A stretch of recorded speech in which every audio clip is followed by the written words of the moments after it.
Welcome to A Drink of Wisdom. Nathan Drinkard, I'm Jay Wise. Thanks for spending some of your time with us. We're on Anchor, we're on Apple Podcasts, we're on Spotify, we're on so many other podcasting platforms. And if you're looking for us in the video format, you can find us at the A Drink of Wisdom YouTube channel. As always, great to be with you, Drink.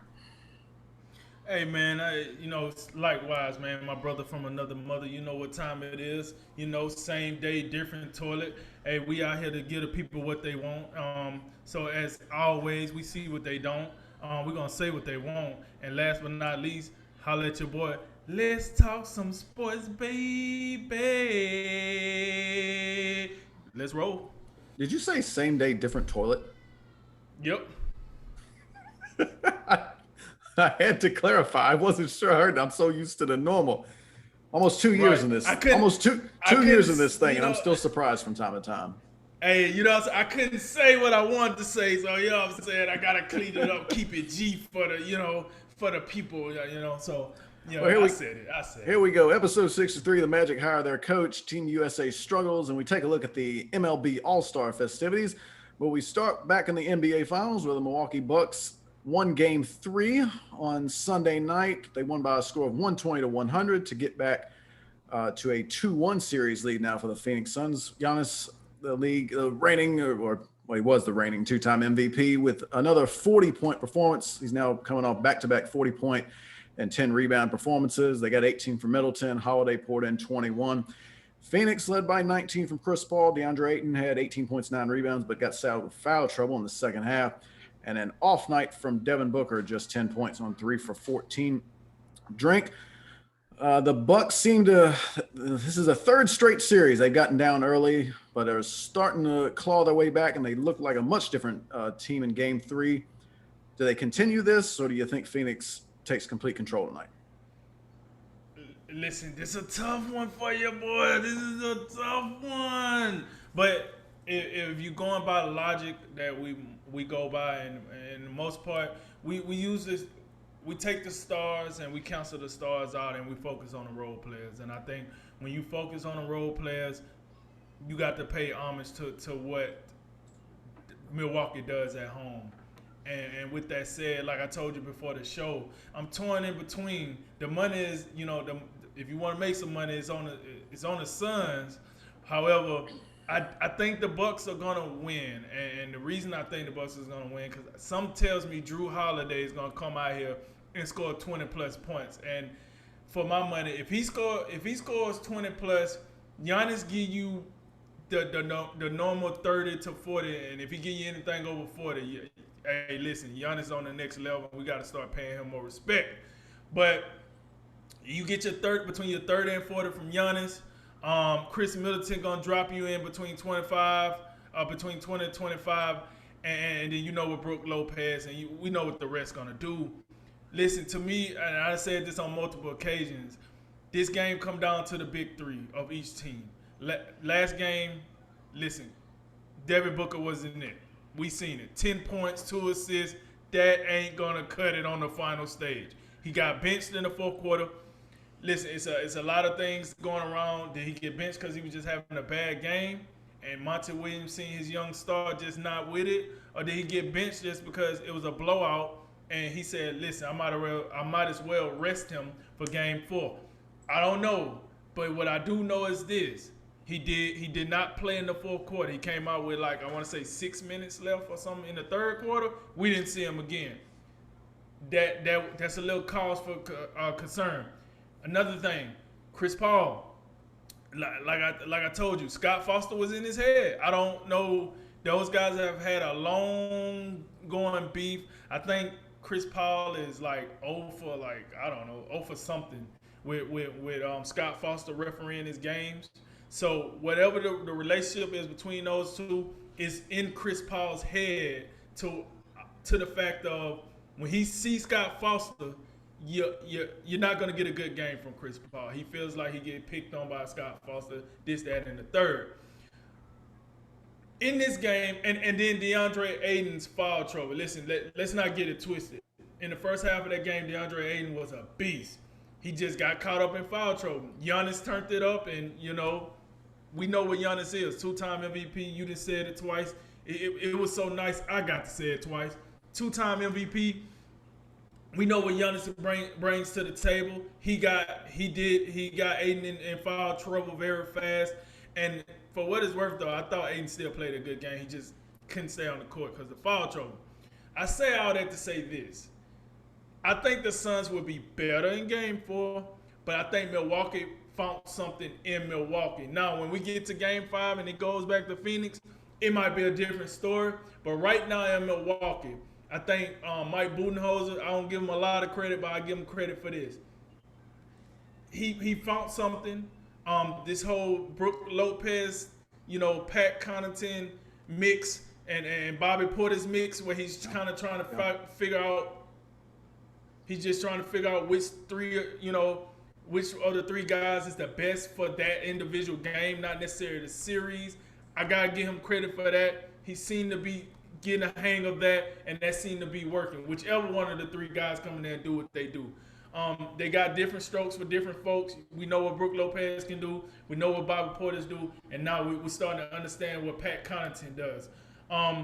But with all that said, I just got to give the advantage to the Bucks just because, like I said, I think Budenholzer is getting more comfortable in this series. Giannis is taking over the series listen, what we seen in Game 3, I know we've been giving Chris Paul that love, but this was what Chris Paul was doing kind of to the Clippers at the end of that series in the Western Conference Finals, where he kind of just took it over. So it didn't really matter what the Clippers did because Chris Paul answered every single time. That's what I seen out of Giannis in Game 3. And here's the thing. I know people will say, well, Giannis scored 40-some plus points in Game 2 and they still lost. Yes, this is a team game. If you don't know this is a team game, go ask Team USA. You know what? We're gonna talk about that a little later. It's a teaser. But this is a team game. Nobody does it by themselves. No one. Ask Kevin Durant. No one does it by themselves. We seen how he came up short when Kyrie got hurt and he had a one-legged Harden, and his next best player was Jeff Green. Get a load of that. So nobody can do it by themselves, and this is what Giannis showing. Giannis is saying this.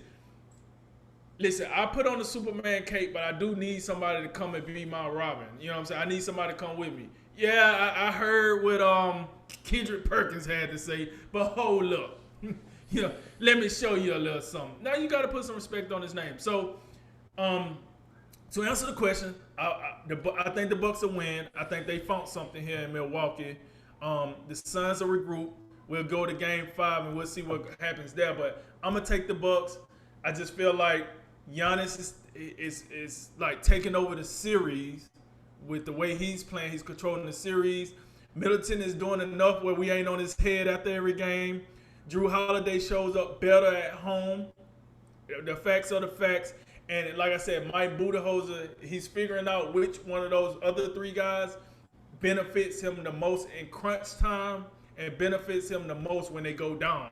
If you notice, he kind of changes up. If they go down by like 10, he tries to figure out where's the energy. He'll even bring in Giannis' brother, but I ain't going to go down that road. But he finds out what's the energy, and he goes with that, no matter which one of those guys it is. I appreciate that, but I do think the Suns will play better tonight, but I'm going to take the Bucks for the win. Yeah, I gotta start where you left off with the whole team concept game, but for the Bucks, because I think I've been pretty consistent on how I feel about the Bucks in regards to what's gonna be the deterrent factor to them to how far they go.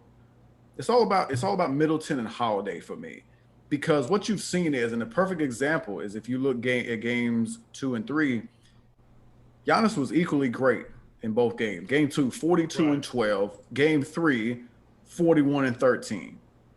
The difference is in Game 2, Drew Holiday and Chris Middleton were a combined 12 for 37. That's not very good. And in Game 2, they were 14 for 28. Much better. That's the difference. Right. When those guys, and I think particularly it's going to come down to Drew Holiday, because when he's engaged and when he's running offense and when they got Giannis on the roll more, and all of that, then I think that has a lot. I think that, you know, gives him more energy on the defensive end. Now he's doing what he does over there, which we know he's one of the best perimeter defensive players in basketball. So that just raises the Bucks' level of play on both ends.